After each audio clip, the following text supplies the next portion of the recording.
Many of the times we traders really don't have a clear-cut set of rules that we follow in the markets.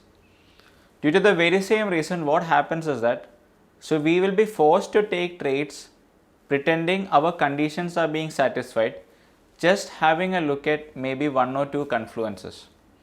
So when I say confluence, if you don't know the meaning of confluence, it means nothing else but supporting factors that is validating your trading decision.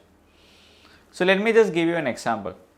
Every single day, let's say I look out for trading opportunities at 9:30 a.m.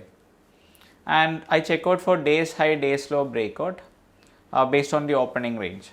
Now let's assume today I happen to be in front of the screens only by 10 o'clock.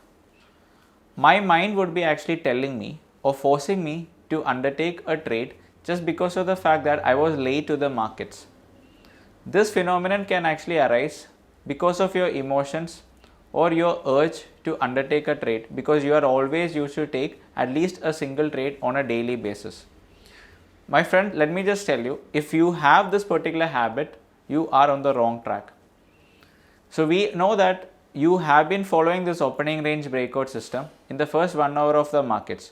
But however, just because you are late to the markets, you are still checking out for a day's high or day's low breakout at a later point of time, overriding your system, then what you are actually taking is nothing else but nothing less than an emotional trade.